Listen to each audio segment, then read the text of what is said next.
Welcome back to the show, Cassidy. Hi. I'm excited today to talk to you about mini programming. I love the minis. I know. You've been affectionately dubbed the queen of the minis at HETRA. You do a lot of our mini programming. So we'll get into that today. But first, tell everybody who you are and what your job title is at HETRA. I am Cassidy Fredrickson. I'm an occupational therapist and a certified therapeutic writing instructor as well. And then, like Katie said, I do everything miniature horse related at HETRA, whether that's on-site or off-site. And then I help a little bit with life skills as well. Awesome. Okay, so let's get into it. I feel like they're not here to introduce themselves, but tell us about our minis. So we have 4 minis right now. We have Mary and Lala, who's one of our sets. And then we have Stormy and Blue, who is another one of our sets. And Stormy and Blue have been around for several years with us. And Mary and Lala actually just came around about 2-ish years ago, since we kind of started doing more miniature horse programming. We saw the need, and we were able to find a good set that already worked well together. So we were able to bring them on site. Why do our minis always work in pairs? So horses, obviously we know that horses are herd animals. So bringing them out into, the public can be a little intimidating. So I always find that bringing 2 of them gives them the opportunity to kind of, emotionally support each other and get more comfortable when they have each other out in the public. That makes sense. I mean, They're just more comfortable overall. Traveling and stuff too. I think horses always travel better when they have a friend. Right. So we'll get into a little bit about the different types of mini programming that we do, but tell me about so we just got these 2 new minis, Mary and Lala. Mm-hmm. What's the integration like for them into our program? I know when we have a new horse, like in our riding program or in our, ground programming, the training's pretty extensive. So tell me about when we integrated 2 new miniature horses. So when we brought those guys in, just like what we do with all of our other horses that come into our program, we bring them into the arena, get them comfortable with, the surroundings and where they're going to be hanging out, and then get them used to the wand. So at HETRA, we are very big on leading with a wand when we lead in sessions. And I have found that using that wand with the minis as well is very, very helpful, because it does give them that extra bit of guidance, just like a larger horse. And I find that they understand their job and they behave a lot better with that wand. Mm-hmm. So getting them in the arena, getting them used to that stuff, and then desensitizing is really, really important. So some of the big things that I notice that I always come encounter with are dogs, bikes, and children running. So those were 3 big things that I wanted to get them used to before they left sight. Because sometimes when we take our minis out, we could be, for example, at a health fair or something like that. It could be in a park or outside or inside or whatever. So we can't control the elements and our surroundings, our environment, like we can in the arena. Mm-hmm. So desensitizing them to some of those things, in addition to what we're already doing in the arena, is important, because we obviously don't do a lot of that.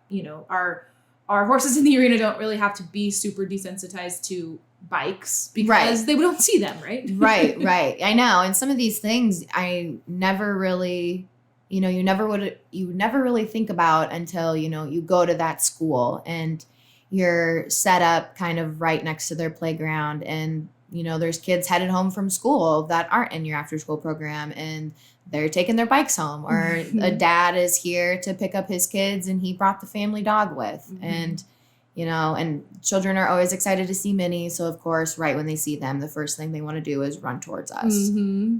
Yep. Talk to me about the nuances of traveling with minis. So we do have some different types of mini programming, some that are here on site, and then some that require us we choose, I guess, to travel with them. So I definitely have been through a lot of interesting scenarios with that trailer, because I'm going to school functions, I'm going downtown, So driving from the interstate to then tight downtown is always very interesting. So I always make sure that the place that I'm going to go has a place for me to set up, and they know that I'm coming with a truck, a horse trailer, and I need to set up a pen as well. Mm-hmm. And I always make sure that like I kind of look at the place online or talk to the person ahead of time, like, hey, you know, is there going to be enough space for me to, you know, flip around or, you know, get out somehow wherever I need to set up. Right.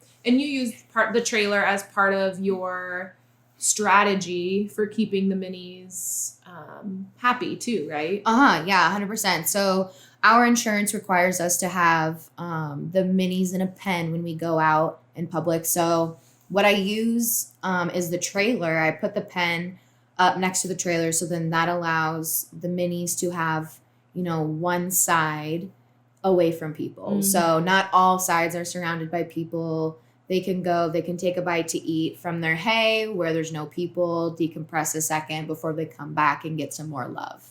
And I think that helps you kind of with crowd control too, right? Like you can station a couple staff, you know, at the front of that pen and help manage all those running excited friends. Right. So like I always make sure that I have horse leaders that are very comfortable handling the minis and able to kind of advocate for the minis as well, because they are so cute and kids do get super excited, and adults as well. And the first thing they want to do is go to their faces. And, you know, minis being smaller, I feel like people don't advocate for them as much. Yeah. Like they always want to, because they're fuzzier, so they're just cuter and everybody wants to touch them everywhere. So really making sure that my volunteers that are with me are comfortable advocating for those horses the whole time. And then that allows me to be outside of the pen, kind of directing traffic, depending on whatever I'm taking them to. Right. I have never been around miniature horses before I came to HETRA. How different could it possibly be than like leading your bucket calf at the county fair? But it's important that we treat them like large horses. You know, they have the same ability to get burnt out or get overwhelmed that our large horses do, right?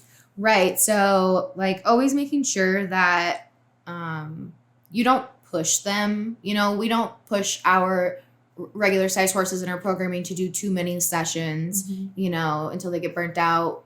And I've kind of found that personally our minis do best with like a 2-hour time frame. So that's, I go set up. Once we're all set up, my time starts, 2 hours, and then I clean up. And that has kept them the happiest. I find that by like an hour 45, they're kind of getting antsy and they don't want to stand still anymore, which is understandable. Right. Yeah, you're asking them to work for 2 hours straight, you know? Straight and not like breaks. So, you know, we do try to get breaks when the students, you know, rotate their groups out. Right. And allow them to move their feet as much as they can, but making sure that they keep their manners while doing so. Right. So talk to me a little bit about the different types of mini programming that we offer, because we offer some that are here, like at HETRA, and some where we travel offsite. So tell me a little bit about the different programs you have. Yeah, so I have a few different programs that we've kind of built up. So the on site, what we'll do is we do miniature horse camp. So that might look like about 2 hours, and we split those into 2 different groups, the younger kids and the older kids. And like we're not riding or anything. We're just working with the miniature horses. So we'll get like a tour of the barn, because a lot of the kids that I have come, I find that are not participants from HETRA, right? Which is awesome. So yeah, we open it to the public. So we get some people in, we give them a tour around the whole barn, kind of introduce them on how to be safe around the horse. And then they get to, you know, groom the horse in the arena. They get to, if it's nice outside, go lead the horse on the sensory trail through a pattern, learn about nutrition and what the horses eat, and maybe make some grain up for that night. So some kind of like hands-on activity. Yeah, just like a lot of hands-on activities that educates them about the horses, but keeps them involved. So especially when you have little kids, making sure that your groups are quick because I've definitely found that like 15 minutes tops and like we're ready to go to our next Ready to thing. do that. Okay, what else do we do with our minis? So then what other things we do is we take them out into the community in a couple different scenarios. So one scenario that we could take them out in the community would be an on-site miniature horse learning program. So those are specifically school-based, and they can be during school hours, but usually they are after school just because that's where the majority of time, that's where the funding is. So after school programs a lot of the time have funding to help support their programs and bring people in to help educate their students. That makes sense. And I've also found that the groups are smaller and they're easier to kind of like manipulate how many people come out at a time, where, you know, if you go during the school day, you have everybody, and that's just a lot more hands that you'll have to deal with. Right. But then when I go there, that, like I said, those are 2 hours as well. So splitting the groups up into about, 30-minute groups. That way you can teach to the level of student that comes out, but then you can also allow maximum hands-on time. Right. And giving the minis a little break, like you said, between the groups and that kind of thing. So tell me about the types of curriculum that you're doing at those on-site learning programs, because they're typically obviously school-based. So are you working on school-type tasks, or are these more like learn about the horse? What are you doing? So I really try to pick topics that I can relate to them, but then kind of teach through the horse. So, health and nutrition is always a good one. And like communication is always a good one, because you can kind of talk about different ways that we communicate with each other and then how the horses communicate. And then we can kind of watch the minis and see how they're communicating with us and what they're telling us. And another really big one that I like to do is boundaries. So boundaries is so, so, so important, especially with children nowadays. And it's a great opportunity to learn through the horse. So horses aren't going to lie to you. Horses are going to tell you what they're feeling. So it's really cool to kind of explain boundaries and then watch the kids kind of interact with the horses and almost overstep their boundaries and watch them react. So then the child can kind of see that, observe that, and then think about, oh, they didn't like that. Like, I should probably do it differently this next time. Yeah, I had the pleasure of going with you to a mini visit where you did the boundaries as a curriculum, and the drawing the circle with the chalk and, this is my bubble, my personal bubble, and our mini horses have a personal bubble too, right? And then you kind of taught like that horse curriculum or that horse communication piece where, you look at their ears and maybe they get too close to them and her ears kind of go back or something. And then they get that immediate feedback with, oh, maybe I'm in,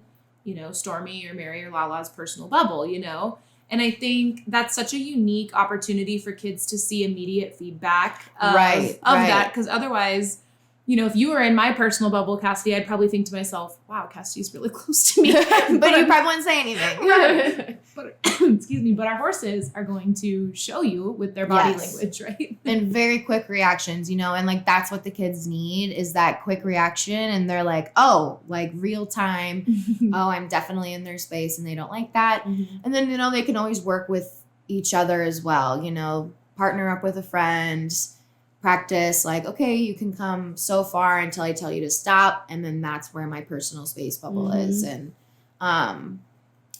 And then I always like to go around and kind of really talk about and explain the importance of your personal space bubble.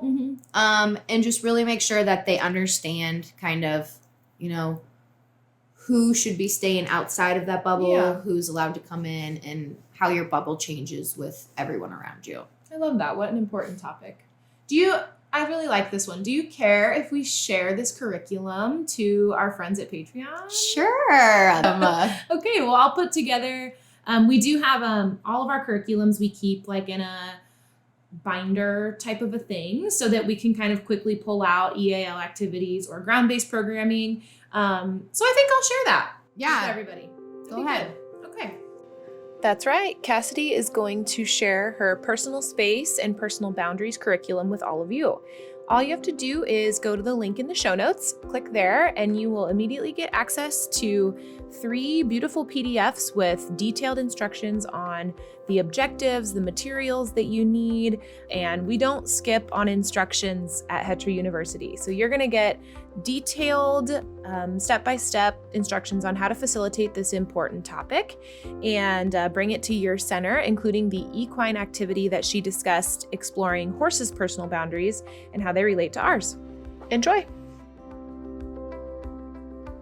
This podcast is sponsored in part by Wooden Horse Corporation and the Equicizer. The Equicizer, a handcrafted, non-motorized mechanical horse, is currently being used by hundreds of equine assisted services programs worldwide. The Equicizer requires no electricity, tools, or maintenance and can be used anywhere, indoors or out, for evaluations, warm-ups, stretching before lessons, mounting and dismounting practice, emergency procedures, or volunteer training. The Equicizer can also aid in reducing fear and building confidence for both students, clients, and volunteers. It can easily carry the weight of 2 adults, offering the option to ride tandemly for those riders who may need more support. To learn more about the Equicizer for your equine assisted activities, visit equicizer.com. That's EQUICIZER.com. Moving on to some of the other different types of mini programs. So you said we do mini camps here. Mm-hmm. You do your on-site learning at like schools or after-school programs.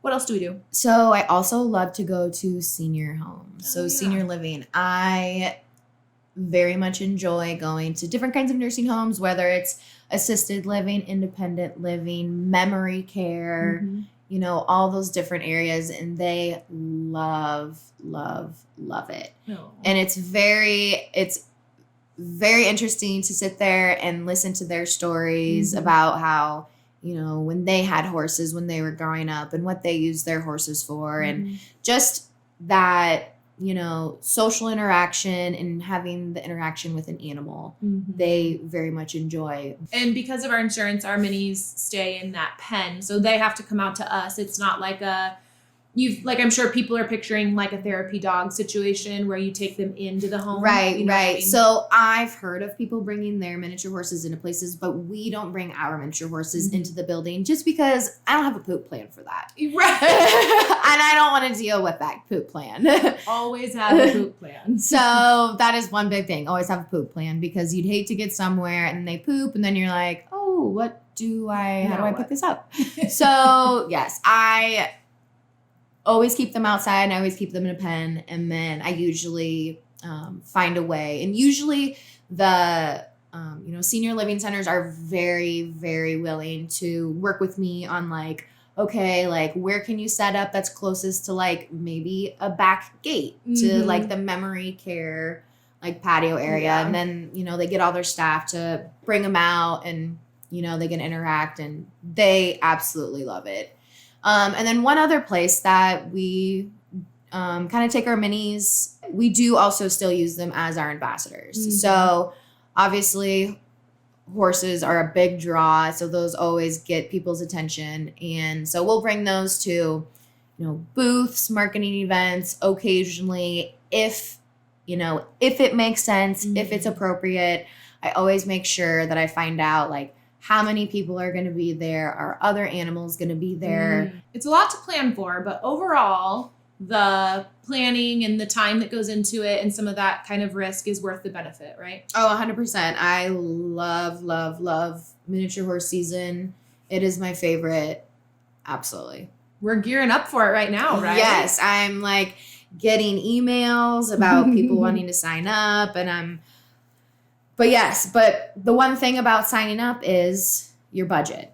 Yeah. So that's always one thing that I have to really pay attention to because at the end of the day, it does cost time and money for us to bring our horses out somewhere. So we do really need the support from the community. Right. And there are some grants that will fund us, some specifically for after school programming. I feel like that's a good area of grant funding because we are so, at least in our community, short on high quality, you know, educational opportunities that are different like this for some of our higher needs communities, and after school programs specifically. So there's definitely some grant options available for that, for us at least. Right. And then even some, when, if you bring up the topic of going to senior living, I have a lot of grant funders that want to specifically fund that as well. Right. Quality of life. And improving all, yeah. And so it's always important to make sure that I have that, but also letting those organizations know that you go to, like, how important it is, because, once they try it one time, they're going to call you again the next year, but kind of really getting them to buy into that, how much it impacted their organization, and kind of helping you support the rest of the community. Because if you do get those, 5 visits that you went to last year come and contact you first thing, well, there goes all your grant funding. Right. So really getting organizations to help buy in, and, you don't even have to ask for a lot, but just a little bit of support, because then you have more grant funding to help more organizations. Absolutely. I love that perspective, kind of getting people to see, maybe the first time you do it, it's free. And then the next year you ask for a little bit of support, because you kind of, they get to see that in action and how much of a difference it makes. And I know you do surveys and all kinds of stuff at the end of your mini season, quote unquote, to help provide some feedback and provide some, like, I guess, reviews or, that kind of thing, which also helps with grant writing too for that. Yes. Very good. Well, Miss Cassidy, I have enjoyed this. I've learned a lot about our minis, and I wish you luck on your mini season this year. Thank you. Before I let you go, I did not prep her with this, everybody. Oh, so you're getting a real life response. The question of the year for this year's podcast is... Oh, no. What is your golden rule? So if someone were to forget everything you had taught them, but they do remember this one thing that, like, Cassidy, lived her life by, like, what's her golden rule? Like mini related, or just my life? Anything. Your life, your professional life, your personal life. One thing that I'm really big on at HETRA is, I will say, like, please and thank you. Oh. I know that's really just, like, simple, but I love that. Like, I always make sure that, at the end of each lesson that I have, I make sure that, I say thank you to each of my volunteers, and I make sure I use their name, because that just makes somebody feel more special and important. And it's not like, oh, I'm not another number. Like, no, you are Sally, who really did help me a lot in my lesson today. So I always make sure that I let our volunteers know that, like, I do appreciate their time. I love that. And I will say that I have witnessed this in your sessions too. And you don't only just do it yourself, but you also encourage your participants to do it as well. And, like, the importance of, like, really recognizing and seeing our volunteers. Because I think so often, kids or participants in general come to their sessions every week for how long, and they always have sidewalkers. They always have a horse leader. And so it's easy to kind of just, like, they're always there, right? Right. And then, like, even when the kids are on the horse, when they're going around and they're asking for stuff to, like, get, a ring off the wall, a lot of the kids just kind of get in the habit of just, like, pointing or just, like, woeing at it and expecting the volunteer to get it. But, just, like, going back to those foundational skills of please and thank you. Love that. Thank you. Well, thank you for your time today, Miss Cassidy. I'm sure this won't be the last time we have you on the podcast. Oh, thank you. I always love to come. This podcast is presented by HETRA University, the educational arm of Heartland Equine Therapeutic Riding Academy in Gretna, Nebraska. HETRA University's mission is to provide high-quality educational offerings to the EAS community. Check out all the HETRA University has to offer at www.hetrauniversity.org.